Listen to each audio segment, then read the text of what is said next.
Assalamualaikum warahmatullahi wabarakatuh. Waalaikumsalam warahmatullahi wabarakatuh. Selamat siang Ibu. Selamat siang. Sebelum supervisinya, saya mau bicara dengan Ibu ya. Bertanya sedikit ya. Satu, apa tujuan pembelajaran Ibu di Islam ini untuk pembelajaran itu di kelas?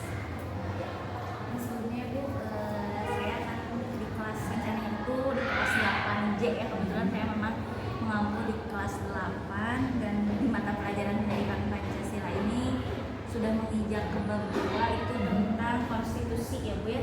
Jadi tujuan pembelajarannya sendiri yang simpel aja untuk pertemuan nanti itu tentang memahami makna dan bentuk konstitusi seperti itu. Apa area pengembangan yang ingin Ibu capai? Oke. Untuk area pengembangannya tentu 3 aspek dan ranah pendidikannya itu tercakup semua ya Bu ya, dari ranah kognitif, psikomotor, sama afektifnya. Nah, kebetulan saya merencanakan itu saya akan menggunakan media QR code sederhana ya Bu, dengan model discovery inquiry learning dalam proses pembelajaran. Sangat menarik sekali ya. Untuk mencapai semua itu, strategi apa yang akan dilakukan dalam pembelajaran nanti? Oke, yang menyangkut dengan yang tadi ya Bu, dengan area pengembangan kembali lagi, mungkin yang akan fokusnya itu ini tentang pembelajaran diferensiasinya sama pembelajaran sosial emosionalnya ya Bu ya. Nah ini juga jadi hal yang menarik buat saya tentang pembelajaran diferensiasi ini, karena kebetulan saya ngajar banyak Bu, 360 siswa gitu ya. Dan hal yang menantang memang dari pembelajaran diferensiasi ini, kita harus menggali gitu ya potensi anak, kebutuhan belajarnya satu-satu ya secara individual. Nah itu masih jadi PR buat saya, tapi saya mencoba kemarin juga kebetulan karena saya wali kelas 8J, sedikit banyak saya sudah mengenal gitu ya, mengenal kebutuhan belajar 8J. Nah, maka dari itu saya ingin menerapkan pembelajaran diferensiasi dan KS ini dengan tadi menggabungkan model pembelajaran discovery inquiry learning dengan pemanfaatan atau berbantuan media QR code sederhana. Jadi siswa atau murid juga bisa memanfaatkan gawainya gitu ya dalam pembelajaran. Sangat bagus sekali ya Bu ya. Mudah-mudahan Dari pembicaraan ini, apa harapan dari supervisi yang nanti akan dilakukan?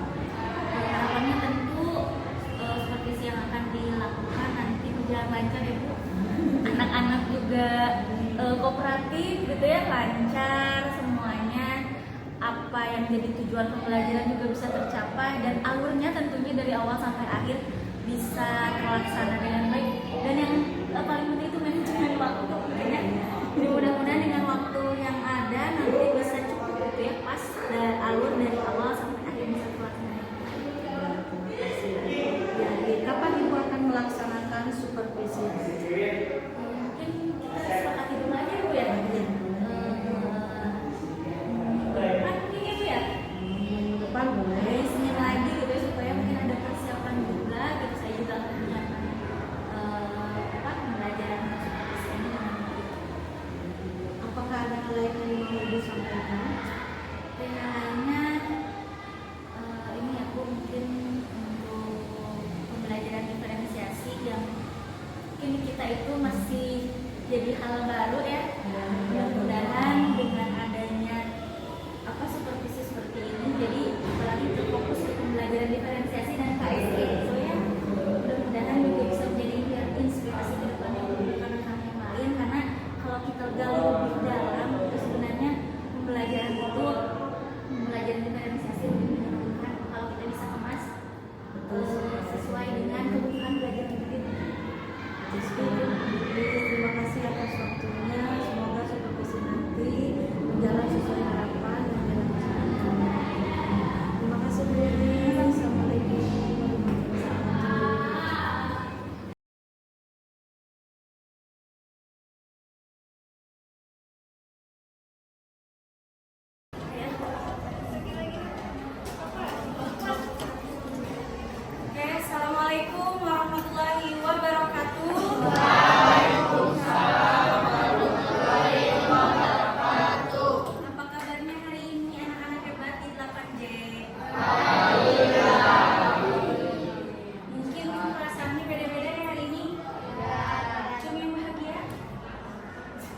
Setengah, kenapa setengah bahagia? Ada yang sedih? Ada yang super galau? Oke ya, terlepas dari apapun perasaan kalian hari ini, tetap kita datang ke sekolah untuk belajar. Lupakan dulu sejenak, kita senang-senang dulu di kelas. Oke, siap ya? Baik anak-anak, seperti biasa, silakan untuk absen dulu ya. Depan, silakan antre mulai dari sekarang. Absen dulu, absen dulu.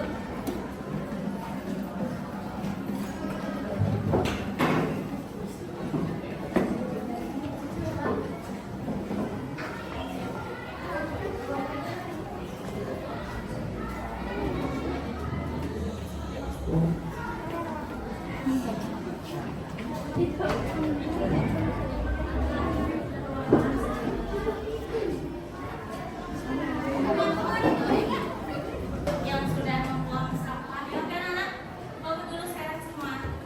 Hari ini dan saat ini kalian fokus dulu ke ibu, jangan dulu lirik kanan kiri ya. Sekarang fokus dulu ke ibu. Oke, untuk mulai pembelajaran hari ini, silakan kalian duduknya yang relax. Tadi aku dengar banyak yang galau, banyak yang sedih, banyak yang gak bahagia ya. Sekarang relax dulu, duduknya yang santai, silakan senyaman kamu duduknya mau dari mana. Yang penting kamu nyaman duduknya boleh bersandar ya. Asal jangan bersandar pada dia yang gak ada di sini. Bersandar. Ya semuanya dengarkan baik-baik apa yang akan ibu ucapkan. Nah, silakan sekarang kalian boleh tarik nafas dulu mendalam. Ya. Tahan, keluarkan pelan-pelan. Tarik nafas dari hidung sama pelan-pelan. Relax. Tahan, keluarkan. Jangan keluar jadi kentut ya. Keluar dari mulut. Sekali lagi tarik nafas. Tahan. Keluarkan pelan-pelan. Ya, boleh ada yang tutup mata, boleh. Senyamannya kalian dulu. Oke anak-anak, silakan sekarang tarik nafas.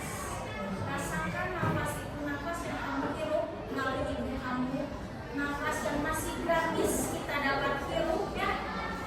Nafas yang orang-orang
kemudian sepatu itu tidak beraturan, apalagi tidak sesuai, apalagi kira-kira kalau sudah tidak beraturan, tidak sesuai yang terjadi nanti tinggal nunggu apa? Tinggal nunggu apa?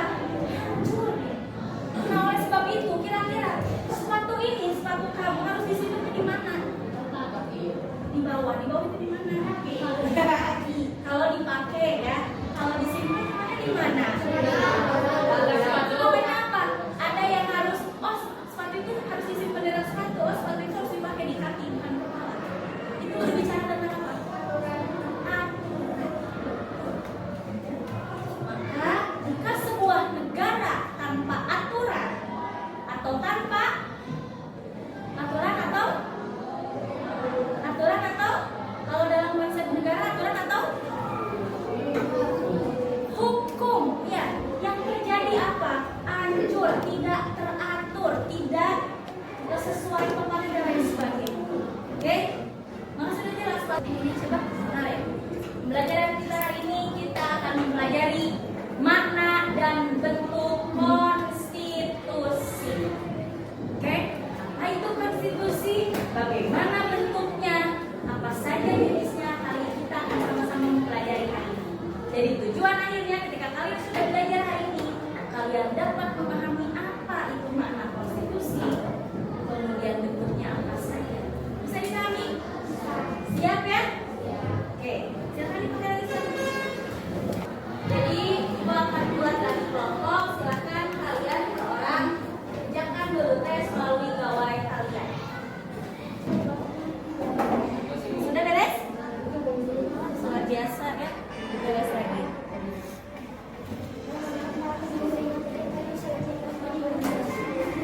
Oke anak-anak, sekarang izinkan ibu untuk membagi kelompok ya. Kalau kalian lihat kelompok 8C ya. Oke, berdasarkan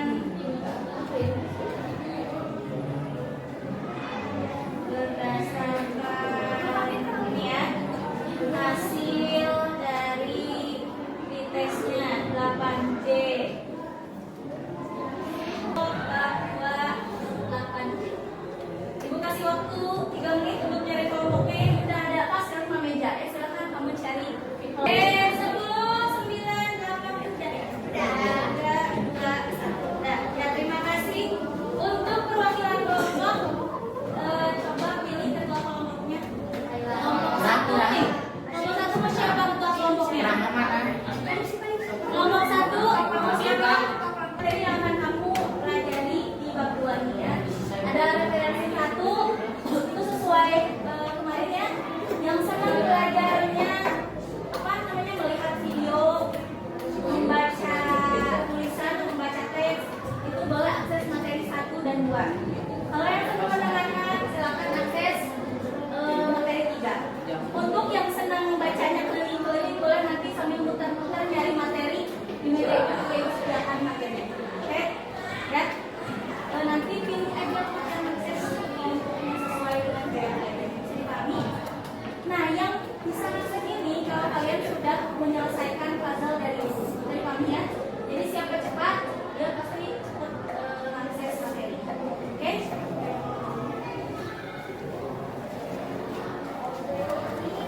Ya, punya 5 amplop, silakan diambil ini untuk puzzle. Ya, silakan kembali ke kelompoknya, selesaikan tantangan puzzle dulu untuk bisa akses materi.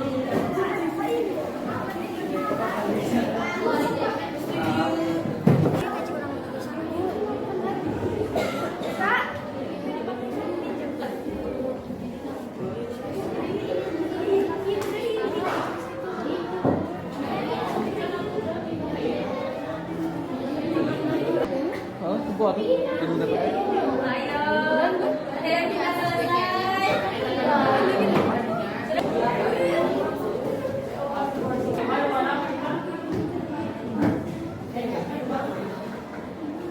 Oke, anak-anak sudah. Semua yang presentasi, tiga orang yang presentasi. Enggak, presentasinya 3 orang. Senang yang jadi penanya, jadi penjawab soal.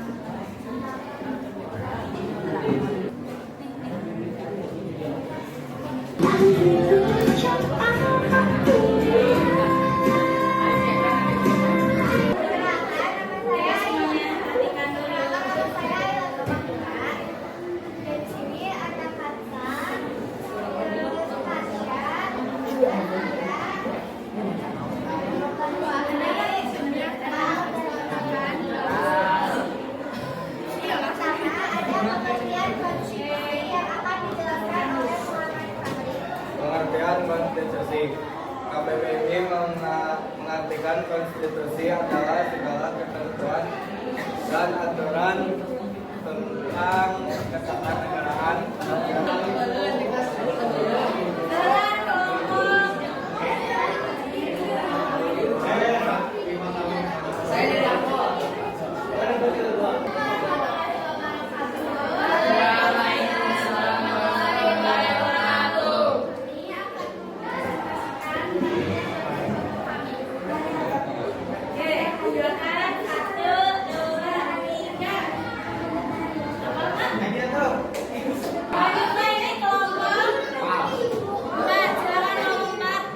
Assalamualaikum warahmatullahi wabarakatuh.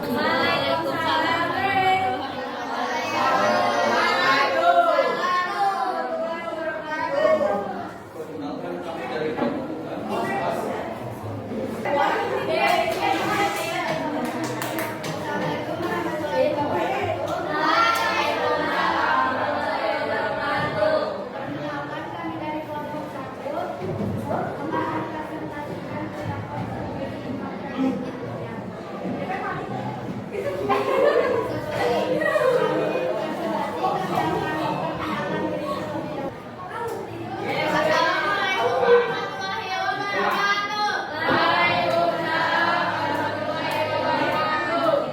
Perkenalkan kami dari kelompok 5 akan mempresentasikan konstitusi yang berbentuk komik.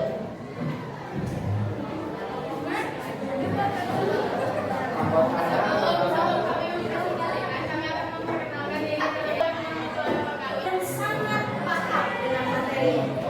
Kalau yang ini paham, jadi ini sangat paham dan sangat senang. Kalau yang ini sangat paham saja, oke? Kalau yang ini masih bingung ya. Kalau yang ini amazing gitu ya, paham dan senang, oke? Orang-orang silakan tulis ya. Saya semua ya, tulis nama, tulis kelas. Bagaimana pembelajaran hari ini? Apa yang kamu semuanya dengarkan dulu. Apa yang kamu dapat dari pembelajaran hari ini? Kemudian bagaimana perasaan kamu hari ini ya? Dan yang ketiga, apa pesan untuk pembelajaran ke depan? Sudah kita lalui bersama. Mudah-mudahan dari refleksi ini juga jadi bahan penyemangat kedepannya untuk pembelajaran pendidikan Pancasila. Jangan lupa di rumah silakan baca lagi subbab B ya tentang tujuan konstitusi. Oke, baik anak-anak, untuk pembelajaran hari ini Ibu cukupkan sampai di sini karena yang di sana dia sudah sama orang lain. Hidup sendirian tanpa kekasih, demikian dan terima kasih.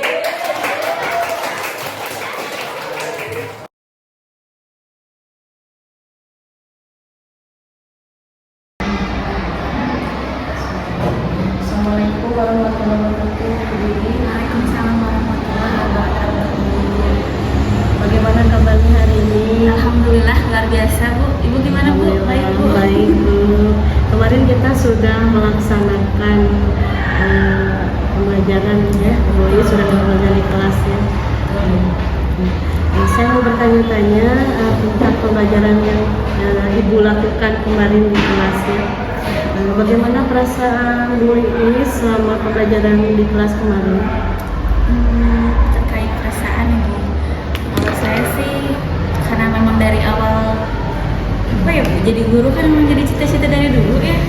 Jadi kalau saya tuh merasa ketika ke kelas itu jadi apa ya, healing treatment saya gitu ya. Ketika apa ya, jadi ketemu anak-anak di kelas ngajar itu senang gitu ya Bu.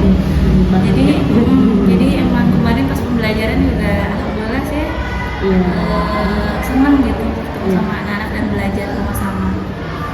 Terlihat sekali memang ya kemarin Ibu Iis sangat bahagia ya anak-anak antusias.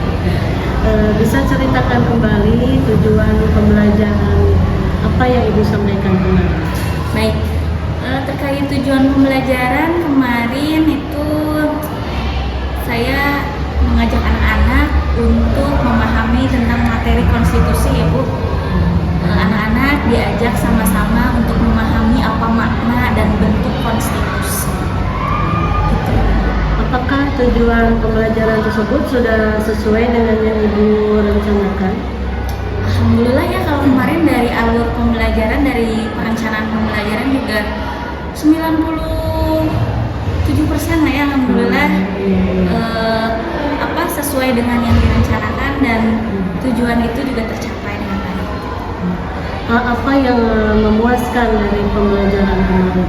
Anak-anak happy, saya juga happy gitu Bu. Intinya dalam belajar itu core-nya atau inti ketika saya mengajar, anak paham tapi dia juga happy. Saya juga bisa menyampaikan dengan baik, membimbing anak-anak, memfasilitasi anak-anak di kelas dengan baik. Saya juga happy gitu. Alhamdulillah, anak-anak happy gitu Ya, juga. betul. Iya.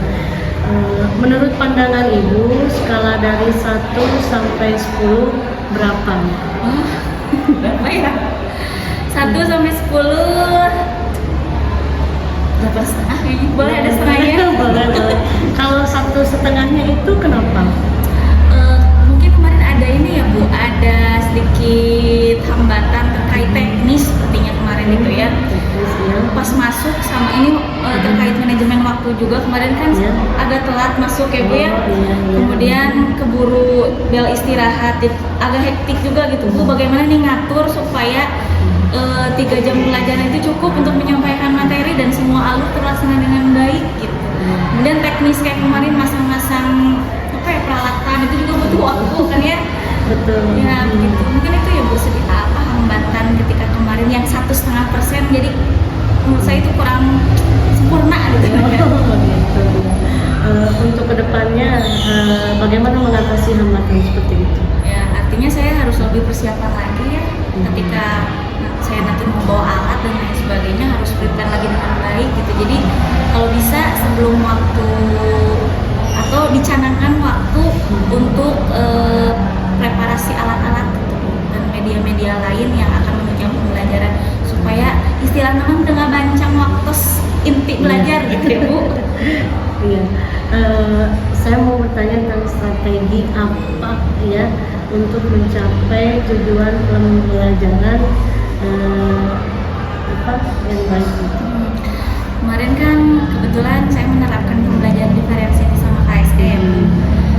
Yang pertama yang saya lakukan ya tentu memetakan dulu kebutuhan belajar murid saya di kelas. Memang ini juga jadi PR ya Bu terkait pembelajaran diferensiasi. Boleh curhat sedikit ya Bu Iya, ya? boleh. Kebetulan kan saya ngajar dari kelas A sampai kelas K dengan jumlah murid kurang lebih 360 ya Bu. Itu jadi PR sekali bagaimana saya sebagai seorang guru harus memetakan belajar murid satu-satu gitu ya, secara individual supaya memang hak-hak dan kebutuhan belajar murid per individu itu bisa terpenuhi dengan baik. Nah, kebetulan kemarin di kelas 8J ya, kebetulan saya wali kelasnya. Sedikit banyak saya tahu kondisi anak itu terkait kebutuhannya, dan alhamdulillah kemarin anak-anak juga support gitu ya dalam pembelajaran. Nah itu salah satu strateginya bisa dengan saya melakukan wawancara gitu ya terkait apa nih hobinya atau misalkan preferensinya gimana, latar belakang keluarganya dan lain sebagainya, juga itu jadi salah satu referensi untuk memetakan kebutuhan belajar dan minat murid gitu. Kemudian, nah kemarin saya juga menggunakan QR code ya Bu. Oh iya. Anak-anak kan sekarang ini gandrung ya, anak-anak Gen A itu udah bukan barang aneh ya, megang gadget dan lain sebagainya sama internet gitu. Nah itu juga saya manfaatkan kesukaan mereka terkait penggunaan gadget, apalagi di kelas nih ya, kita suka susah kan ya ngatur-ngatur anak, kadang anak juga maling-maling gitu, apa namanya menyembunyikan HP dan lain sebagainya. Makanya ketika kemarin belajar semua boleh menggunakan handphone dengan catatan AB dan kesepakatan kelas yang sudah dibuat. Nah dari itu saya gunakan QR code sebagai alat bantu atau media belajar supaya anak juga bisa memanfaatkan teknologi dan kesukaannya gitu dalam belajar. Jadi dipadupadankan supaya ya tadi supaya tujuan pembelajaran itu bisa terpenuhi sesuai dengan kebutuhan belajar murid itu sendiri. Bagus sekali strateginya. Kira-kira kapan nih mau menerapkan strategi itu lagi? Insya Allah Bu, mungkin dengan sedikit evaluasi dari kegiatan kemarin akan terus diperbaiki lagi, disempurnakan lagi. mudah-mudahan di semester depan bisa dilaksanakan lagi. Bagus sekali ya strateginya. Semoga apa yang Ibu harapkan di semester depan bisa berjalan dengan baik dan lancar. Amin, amin ya Rabbal. Terima kasih Ibu Iis.